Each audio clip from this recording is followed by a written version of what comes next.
I'm really looking forward to this next panel. Moderator is a friend of mine who I'm happy to welcome up now. Without further ado, we're going to hear from a great panel, and I'd like to introduce President of the Yogi Foundation, Lauren Wood. Come on up, everyone. See all of you. I have the honor of moderating our panel called From Soil to Soul. And we're going to be looking at a few tangible examples of some people and communities who have decided to create new stories, live by them, and then demonstrate the possibility of what is possible by living by new stories. So as our panelists come up to the stage here, I'd like to remind everyone that we're in bodies right now.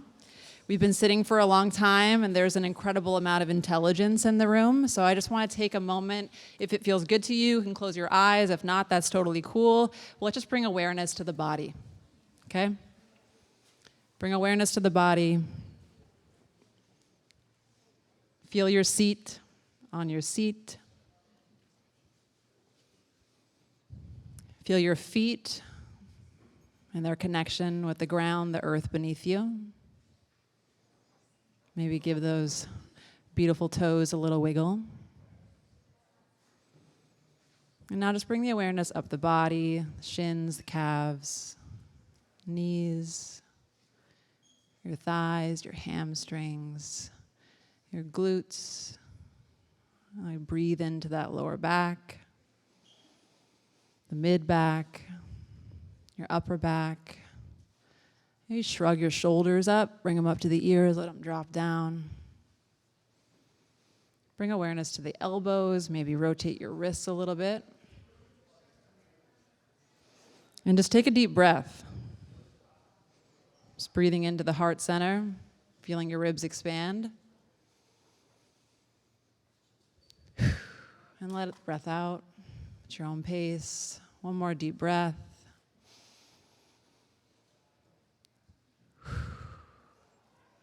Beautiful. Panelists, please join me on the stage.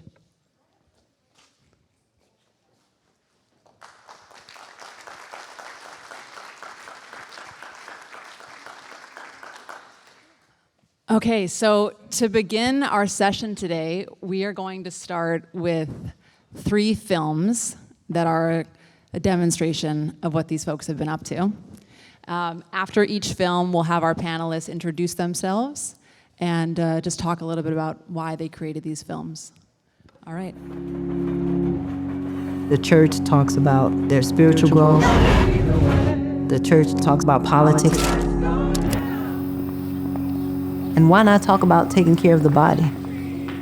In our partnership with Big Green, we have been able to supply over 300 families with garden beds and to make a difference in their lives. My name is Cynthia Burris, and thanks to the church and Big Green, my community, I am now a home gardener. Cynthia, AKA Cinnabon in the garden. My husband Bruce had very serious health issues, high blood pressure, diabetes, heart disease, congestive heart failure.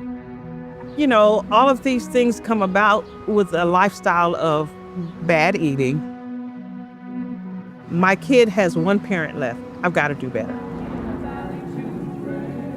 The work that Big Green is doing for the community was what he was all about. They came to our house, they set up the garden, put the dirt in, planted everything, and it was just amazing. You know, sometimes you go through challenges in life and you start feeling a little hopeless. But I go outside and I look at that garden and I see the leaves sprouting up and the beauty. And I just think to myself, you know what? I have wonderful hope. So, how many of you have a pastor and a presiding elder that after a church event, they go out to the church garden and help you pick a bag full of collard greens? We are a trusted agent for the people. And in order to be our better selves, we have to eat healthier. Food is medicine. Because if we eat the right things in the right quantities and the right frequencies, that it would help us. We're doing our best to provide holistic food for the community, and community is not just our church. Big Green provided us with the support to fulfill the dream that we have for this community in San Antonio.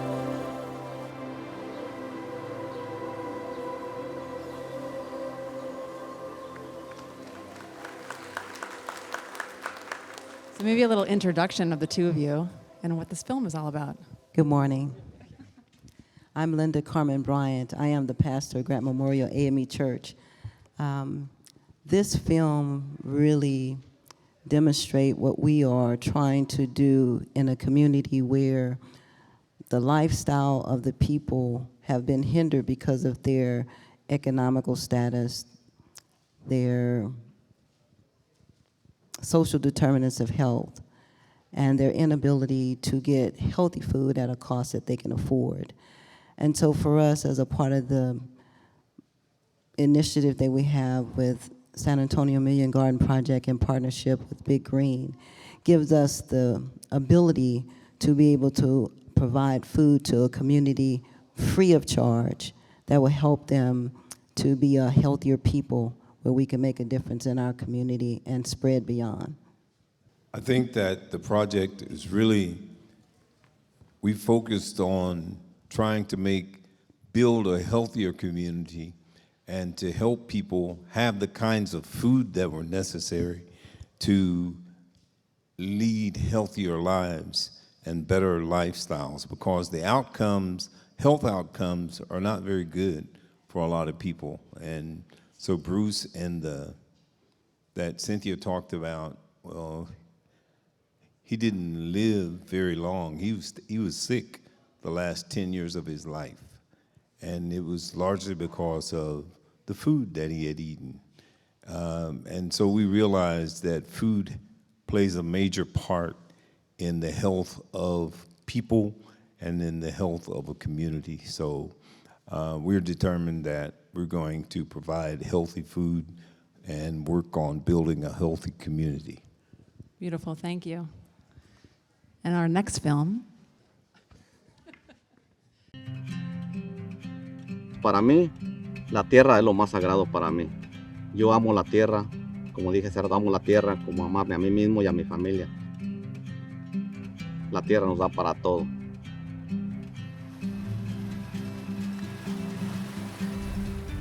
I grew up as a surfer, and my earth connection was I went backpacking with my grandfather, and I went hiking in the hills before they were all developed. But I didn't know farming, and the ocean led me further into awareness of the environment. I started volunteering and for the Surfrider Foundation, picking up trash, getting more involved and getting more aware. And on that journey, I learned that agriculture is the #1 impact on our oceans. When we turned farming into this extraction industry that really exploits the resources of the land, then we end up with a polluted ocean. We end up with unhealthy humans. The ocean sinks carbon, but the ocean has been so intoxicated that it is more and more every day acidic, and so its capacity to sink more carbon is diminishing quickly. Being connected to the land in our very own neighborhoods and communities in order to rebuild that through organic, regenerative farming is crucial. 80% of the pollution to our oceans is coming through runoff from our agriculture. I learned that I had a strong passion towards changing that statistic, that we could grow food that nourishes ourselves and nourishes the planet. And I saw that model over and over in every country I visited.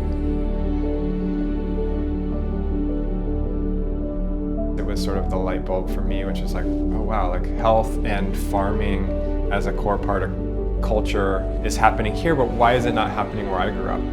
When it was time for me to come home, I had a lot of reference to healthy models and vibrant culture and deep stewardship. When I arrived here in 2008, I found a 140-year-old empty farmhouse in a dirt lot. how do we design human settlements in harmony with nature as we look to the past. Well, when we start working with the land, we start paying attention to the land, we start listening to the land, something happens within ourselves. We begin to change. We become more aware, more available. This is a place where we can learn to pay attention to the earth and how it does what she does.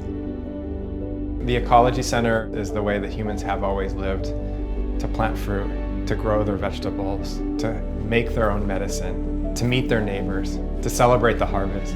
Right? These are some of the basic elements of human experience that we cannot leave behind.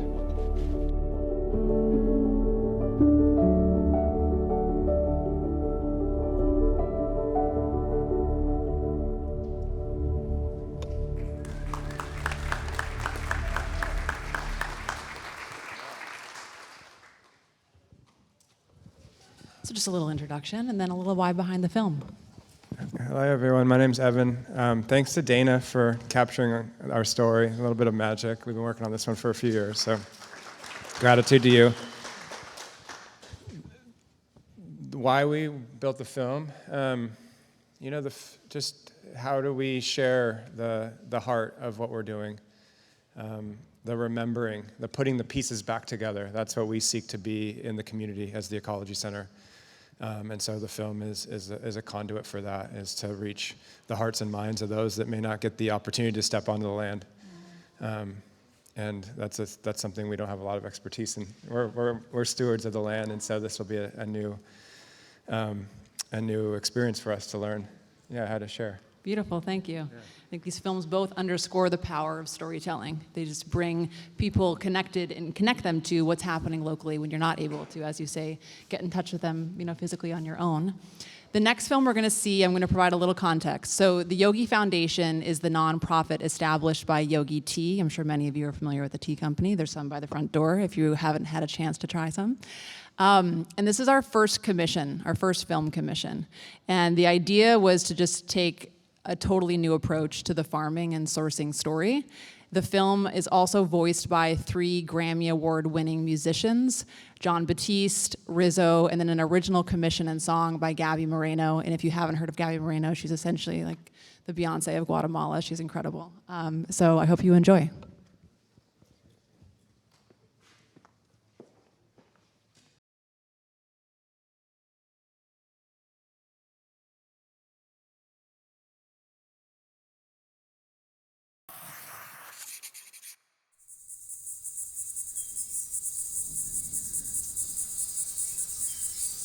Cinnamon. Is that you? Blending into the hillside?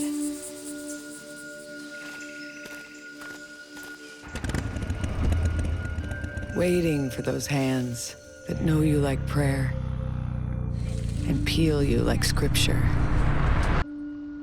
Written in rainfall.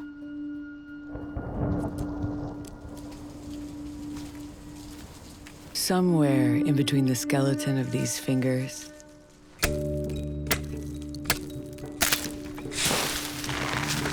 are the secrets you keep.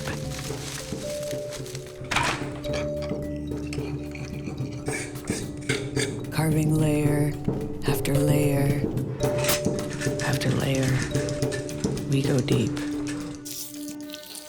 into the curl of your burning heart. In a dusty barn, in the near dark. Cinnamon, my dear, they paid dearly for you.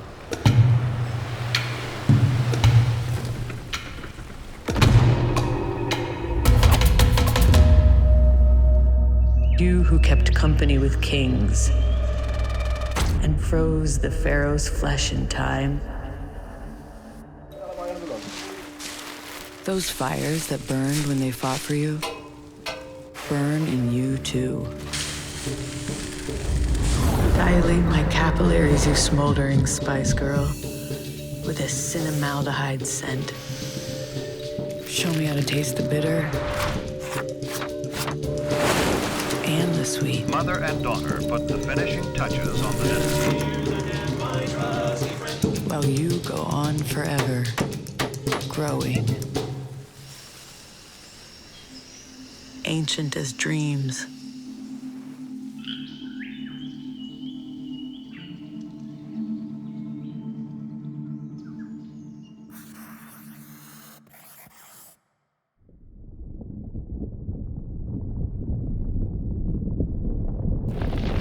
It all begins with Baba.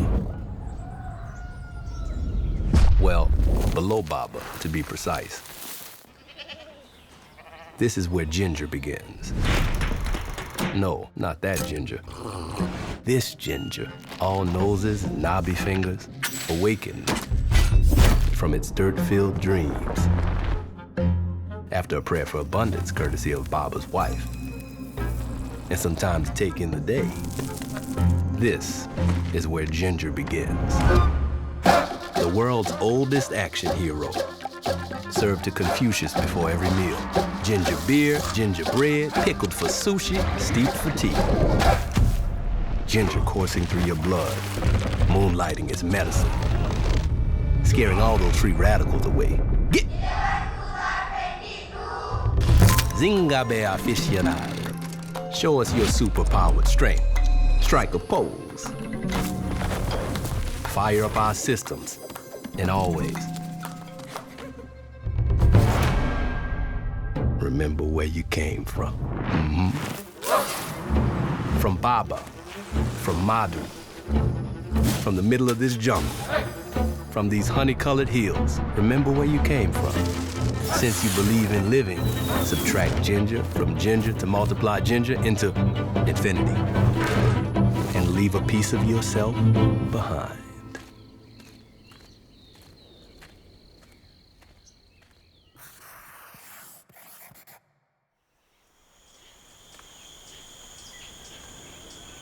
Y su ejército guatemalteco cometió una masacre en este cerro. Estos muertos estaban ocultos, no se sabían nada de ellos. Que se vea público. Muchos de nuestros parientes, hermanos, vecinos murieron. Mujeres, niños y hombres sin armas. Ni comida teníamos, empezamos a trabajar, sembrar la tierra, pero no nos quedamos allí. Hemos demostrado que somos gente trabajadora y con nuestro trabajo hemos tenido grandes triunfos.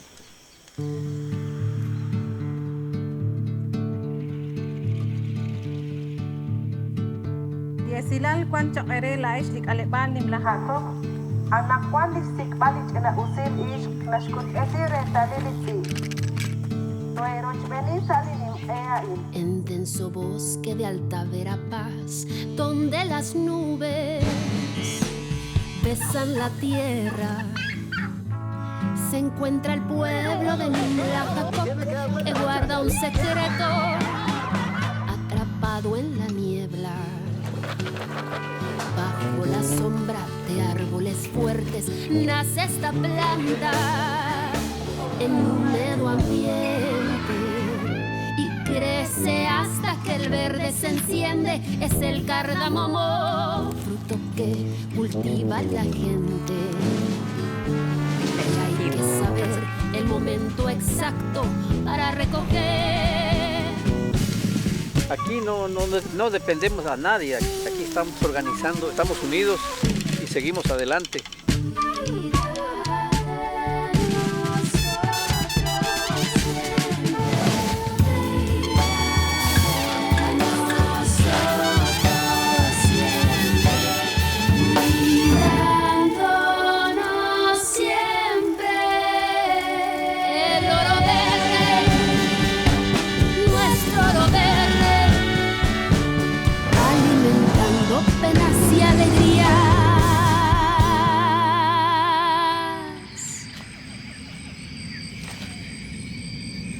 En vida y en muerte.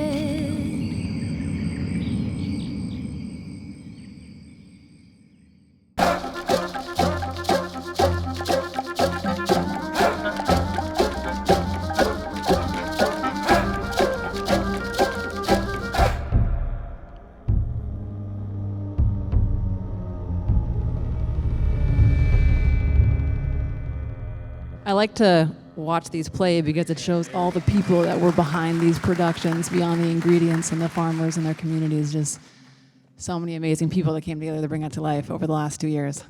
There we go. The Theory of Spice. Thank you so much. All right, Briana, would love for you to introduce yourself and share your perspective on the films. Yeah, thank you. So I'm Briana. I lead the global sustainability team at Yogi Tea, and what I really love about these films is when you're drinking a cup of tea, right? It's sometimes a bit of a passive experience, and you're like, well, there's just some like dead plants in a bag, But but in reality, like there are like countless communities and people and humans and organisms in the soil that made all of those dead plants, those ingredients, made all those ingredients possible. And so bringing all of that to the forefront through these films is just like, it's so beautiful. It's amazing that, these are the real people. These are the real farmers, the real communities, the real rituals, dances, music, for the places where our ingredients come from. And I just love that we get to tell that story in a beautiful way. Thank you. Okay, from soil to soul, I'd like to begin by hearing what that means to each of you personally. Elder Raymond? I think that sometimes we get completely disconnected from everything because I don't know what happened to the world, but I grew up in a world where everyone was connected. I grew up, everyone for 3-mile stretch was my family. And they were either my uncles, my aunts, they were all farmers. And so I grew up on a farm, and everything was connected to the soil. Our lives, our livelihood, everything was. And so we were connected as family, but we were a community. And so everyone cared for each other. We all loved each other. We all helped each other. And whatever one was doing, we were all doing. And I think that the soil connects us as people, it connects us as humans, it connects us and it allows us to actually be community. But this individualistic place that everyone is in now is kind of foreign to what I knew. I understand the individualism, but I knew community. And so our goal now is to reestablish, rebuild community. So from soil back to soul is actually reconnecting people. And the garden is a place where people reconnect. And not just with the soil, but also with each other, because I think that we're disconnected right now. With themselves. Yeah, absolutely. Thank you. Pastor Linda Carmen? As I look at soil to soul, I'm reminded of COVID. During the COVID time frame, because we were all separate, I come from an island. I'm from Galveston. And so the soil wasn't necessarily what we did, but when I think about COVID, that soil is what brought us together, because we had the opportunity to come together as a body of individuals outside and still being able to be protected from what was happening.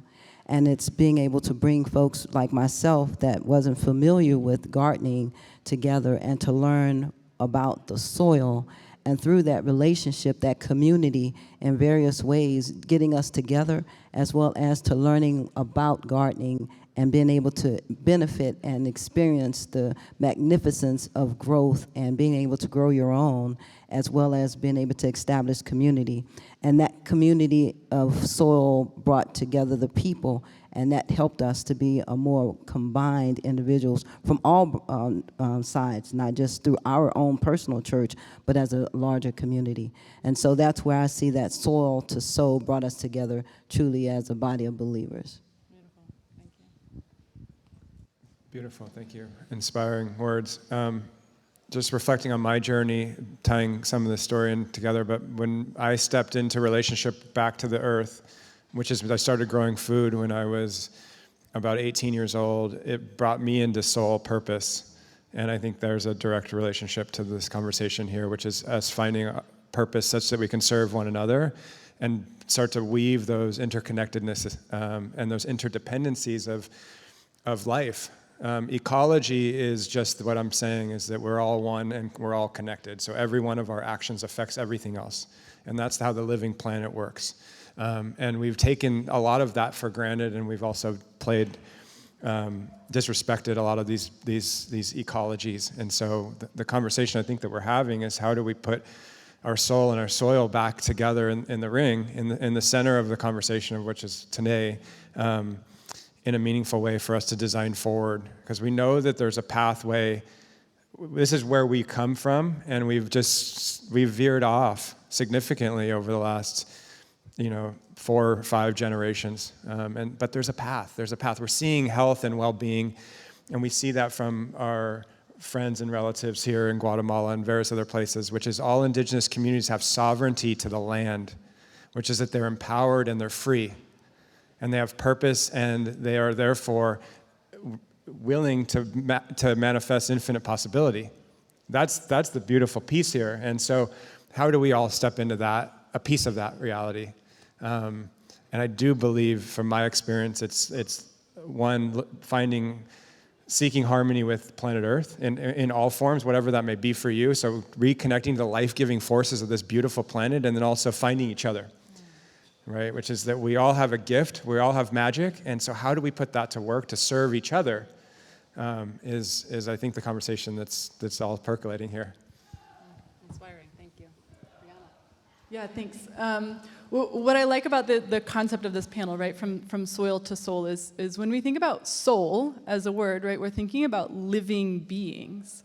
And what's really cool is that soil is alive, right? Healthy soil is alive. A single tablespoon of healthy soil will have millions of living microorganisms in it.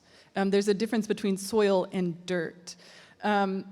But I think we, in our modern society, we get so disconnected from our own food, right? We get so disconnected from that place where that food came from that we forget, right? We forget and maybe don't even know. It wasn't until I was an adult, really, in this profession that I learned, right? Soil is different from dirt. It's alive. It does have a soul. And the more that we continue to hold space for that, I think the soul of the soil itself, the better off our food system is going to be, the better our health is going to be as humans and as people consuming food. Yeah, there's a beautiful magic, right? When we remember this connection to the earth and to the soil, that what we consume becomes us. Like that for me is the continual, like, oh shit, like whether it's the content I'm reading or what I'm drinking or what I'm eating, what we're consuming literally becomes a part of us. And so we want to make sure that we're consuming things that are of value, of healthy. Go ahead. I mean, we've heard so many times we are what we eat, but it's in all forms, right? It's in our mind and our body and our spirit. Yeah. So that's the invitation, that we are conscious beings, and that every opportunity every decision we make can be in the conscious form. Mm-hmm. So like, am I picking up my phone and what am I being distracted by? Is that food? Is that nourishing or not? Exactly. And I think from a storytelling perspective, which you've seen, you got a bunch of storytellers on the stage here, super inspiring, that like there is so much power in story. We've been talking about it, but if you look at your devices, we're consumed by despair and fear and devastation all the time. And that can absolutely motivate some people to create change, but you're creating change from a place of fear, and the energy in which you start something impacts the energy of what you create. And so all of these films, all of the work you're doing, everything that you just embody as beings is an example of possibility, is inspiring change through feeling uplifted. That's the kind of change that we want to inspire, and what I believe is really possible, and the opportunity on the table. So over to the two of you. The garden that you've created in partnership with Big Green, which, by the way, Big Green is a national nonprofit that empowers community-led food initiatives across the country.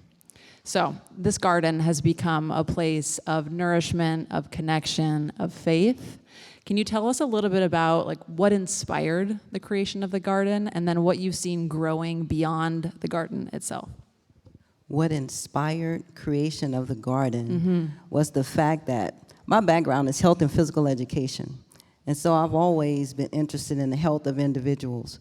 And so what inspired us is the fact that during COVID again, we were feeding individuals within our community. And when we were getting the food that we were provided was not healthy food for the individuals. And so seeing that, we felt like, why give them some food that's not healthy for them? And when we wanted to give them something more healthier. And so my husband, Elder, he decided, he says, I don't have the funds to be able to provide this, but we will be able to get a way to be able to provide food for the community. And so we started building gardens out of our own pocket to make a difference. Now, how sustainable that wasn't all that great, but we believe in a God who provides. And so he provided us the resources through Big Green, who helped us with providing garden beds to a larger base of individuals, which we provided over 300 garden beds to the community. And so that's the premise. What happened with COVID, wanted to give them healthier food, so we ended up building gardens to help provide that basis, as well as the community piece, where that garden was an opportunity for us to be able to bring people together, as well as community, and to feed them healthy food. It's kind of amazing because as things started to unfold in 2020, we knew we were going to have to do something to help people. And so I put together a group, and I said that we're going to feed these people from now, as long as we need to. And their first question was, what's the budget? Always. And my answer is, I have no money, but we're going to do it. And so we fed 12,000 families a week during COVID for a year and a half with no budget. But yeah, and in feeding them, we saw the food that we were getting, and we looked at the people we were giving it to, and their health was not the best. In fact, they had diabetes, heart disease, all of these things. And the food that we initially gave them was not good for them. And so made a decision that we would grow our own food. And we would be able to do that and to change the health outcomes of the community. We know that it wasn't going to happen tomorrow, but in a generation, we can change it. But we have to just do what we do and continue to do it, continue to work, continue to strive to connect people to healthy food and to teach them about food and the importance of it, and then allow them to grow their own, help them to grow their own. And so we've been able to continue that process. We haven't stopped.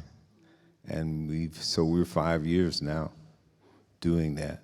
Congratulations. Beautiful. Yeah, another round of applause.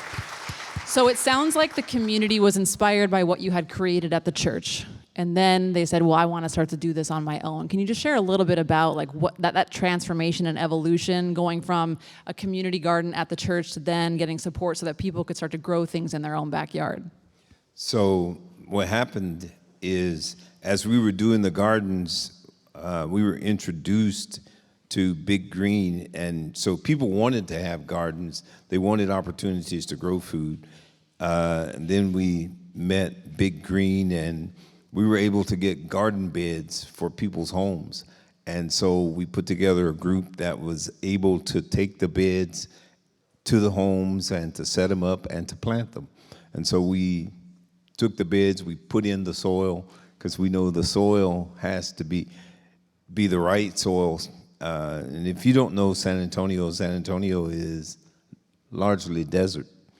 And and it depends on which part of town you live in, whether it's solid rock or sand.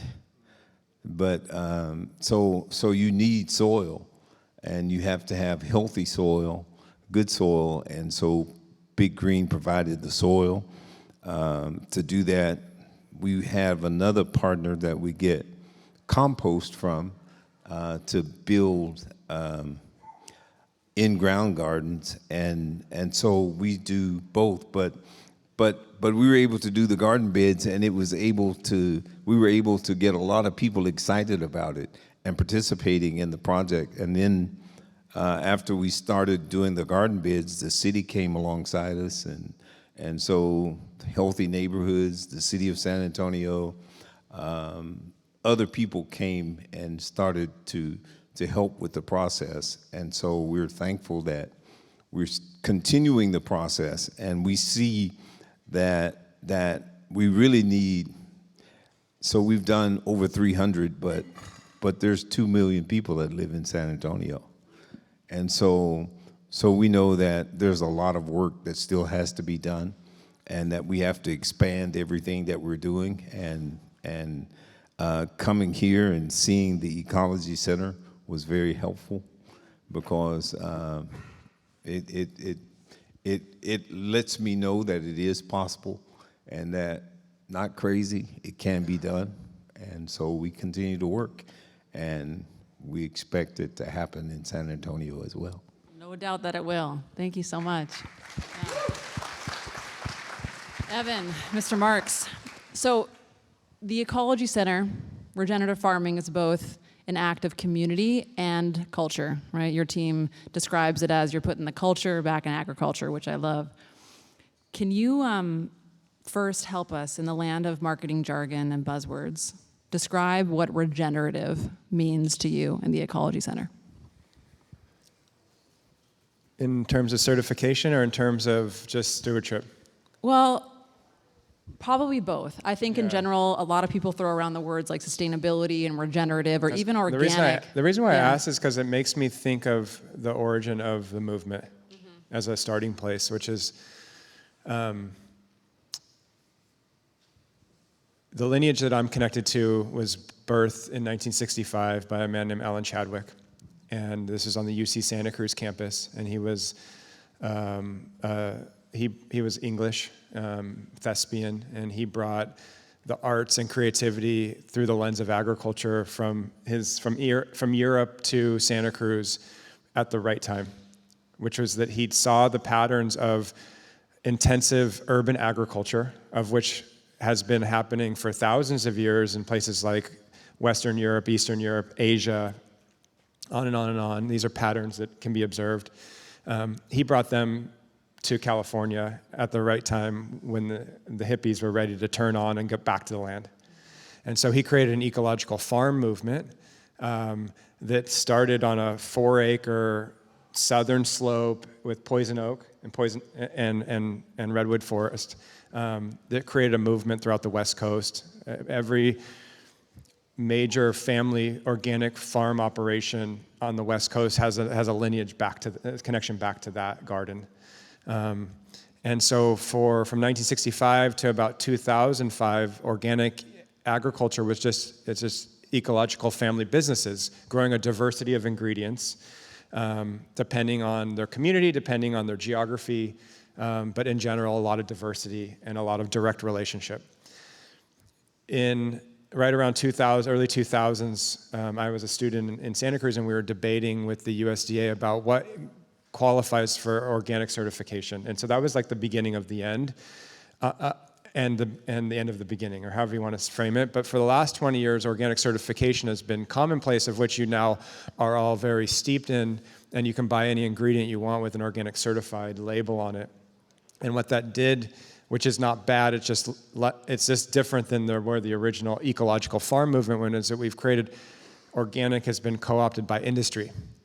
And so now most of our organic vegetables, if you buy food in a supermarket, is coming from industrial, major agribusiness out of mostly the Central Valley of California, if you're in California. But if you're in New York, it's also coming out of agribusiness. From California, it has an organic label on it. And so we've built industry around these ideas, and so at the same time, kind of the family farmer has been challenged. So my vision, which is regenerative into the lexicon. That's a new word of which you've probably, if this is your first time hearing that word, then I'm going to introduce you what that is. But that's sort of like this bridging of ecological values into the common day-to-day. And still, so there's a new certification of which it's just about 3 years old. We were a pilot in that project. Regenerative organic certification allows to take the organic bar, which is very low. Organic just means taking poisons off the land. So it's substitute input. So you change the phosphor, like you change the industrial input, and you just put another industrial input that's just less bad. So regenerative seeks to actually measure and quantify the ecology and the health of the ecosystem of the farm, as well as the health and the ecosystem of the soil. So that's a really important piece, and we take soil samples and we measure the health of the organic matter in the soil and see the carbon going up, to see the vitality of the soil growing versus shrinking. So these are new ideas that have come with regenerative certification over the last few years. Another big piece of regenerative certification is not just looking at the health of the ecology, but it's looking at the health of the human ecology. So it's major pieces are living wages for our farm team.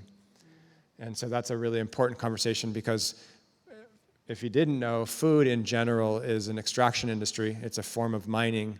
We're taking advantage of the planet. We're taking advantage of our brothers and sisters that are doing the hard work. And that's restauranting, and that's farming, and that's everything that you put in your mouth, by and large, without having a direct relationship with a farmer or a baker or someone that has a little more discernment, which is very hard to find. So the idea here is, with some of this lexicon, is that we're starting to populate some of our values back into the conversation. And so there's a regenerative organic certification, of which we've been on for the last 3 years. And very few small farm operations like ours are yet there. And I believe it's important, and I'm working on that behalf of bringing our organic farmers into relationship with some of these ideas and formalizing them. So just to allow there to be an education for the individuals. So when you go to the farmer's market here in Laguna, you're building discernment. You can do that with your eyes, you can do that with your mouth, but you can also, there's other ways to do that.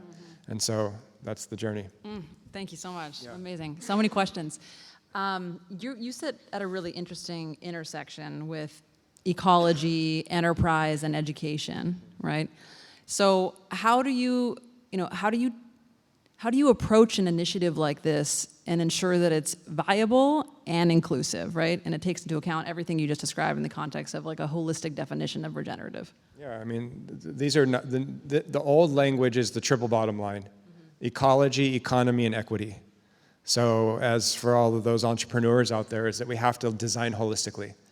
We are nature, right? So how does it work? So, and we have these debates all the time, like every day, where we could do something just a little bit more ecologically on the farm, for example, or somewhere. And then it's just holding the tension of how do we make it all work? Understanding that we have real overhead. We have over 100 employees, right? We're here to serve the community, right? So it's not just a project that is for art's sake, of which there are many out there, which is great. We get to find that balance of tension, which is really a beautiful place to be, and it's constant learning.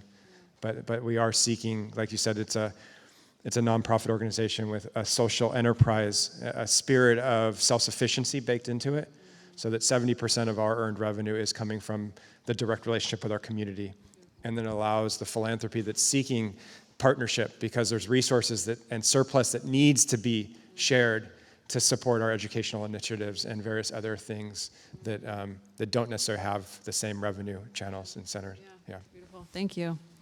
Okay, Briana. So, I don't know if anyone followed me on that journey. No, I did. That was great. I loved it. Now I followed you. Well, I'm sure there's going to be some questions. Okay, at Yogi Tea, sustainability and storytelling go hand in hand. Can you describe why that is? Yeah, so at Yogi Tea, we purchase over 140 different ingredients from 50 plus different countries around the world, right?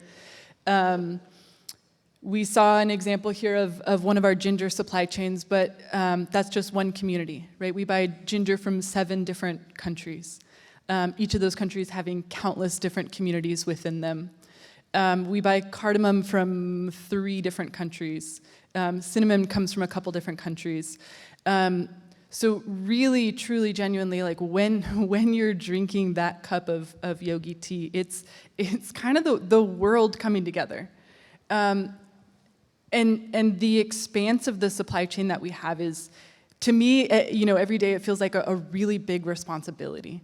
The amount of people, the amount of human beings that are required to make every single cup of yogi tea possible, and to me, that's a huge responsibility. The way that we do business, the way that we show up, the way that our financial transactions are done, all of those have impact on all of those people. And so part of that responsibility to those people is bringing them to the forefront, to be able to share their story, to be able to talk about them as part of our community, as part of Yogi Tea, because we literally would not have a product if it wasn't for them. And I think what's really important in storytelling, especially in sustainability-minded storytelling right now, is this space for inspiration and possibilities. Right? We've come to a place in sustainability storytelling where it's become so heavy and dark and doom and gloom. There's a term, like people have created a term for this, right? Climate doomism. We're seeing among Gen Z, like people feel so at loss for the future of our planet that they're actually like not taking action. And part of the opportunity of storytelling is to spark action. That's part of why we still tell stories, is to get people to jump in and make things happen. And so when we can tell stories in such like a positive, inspiring way that gives hope and provides space for inspiration and aspiration, that's where we have the ability to really magnify the impact that we have, not just at our company, but impact through inspiring others to keep taking action, keep moving forward, keep making things happen. Beautiful. And I want to add that the films that you saw and the communities that were featured and the stories that we shared, that was only possible because of the way in which Yogi is approaching business. 92% of their ingredients are traceable back to the co-op or farm level. Our sourcing team is traveling around throughout the year, just visiting these communities to get in touch with how they're doing. And we source it's like almost 50 ingredients from 150 different countries. So that's a lot of different communities. Yeah. Thank you. There's a lot of ingredients in many countries. But that's all because of that direct relationship and that investment in reciprocity. I'm going to pause here and open it up for a couple of questions if we've got time.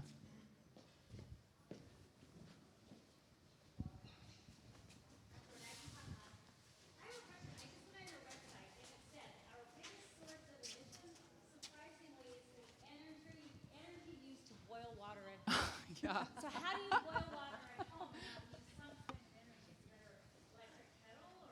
We've thought about designing one, actually. Yeah, thank you. So if you couldn't hear, the question was, on our website, it says our biggest source of carbon emissions is the use stage of our product, which means people boiling water to make a cup of tea.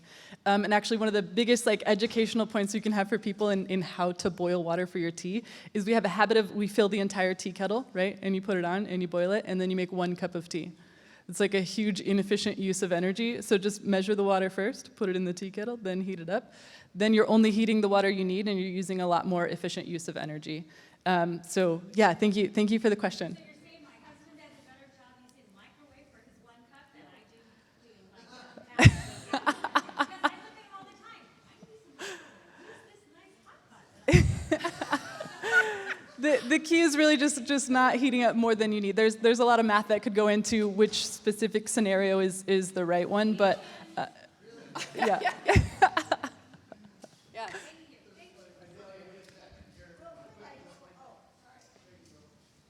So we here have the sun quite a bit. So we make sun tea. We stick our yogi tea in the big jar or the tea we get from our farm, and we just let it sit. And that's how we do it. So most of the time, I mean, when it's really, really cold or it's, but most of the time we have sun here. So that's what I suggest is use the sun. He's ready. Our headquarters is in Oregon. Unfortunately, we don't have as much Not sun as much as you sun. have here. Fortunately, not possible. Any other questions? All right, I think everyone's probably ready for lunch. So thank you so much for such an inspiring conversation. I really appreciate the time and space. And thank you everyone for tuning in and staying with us.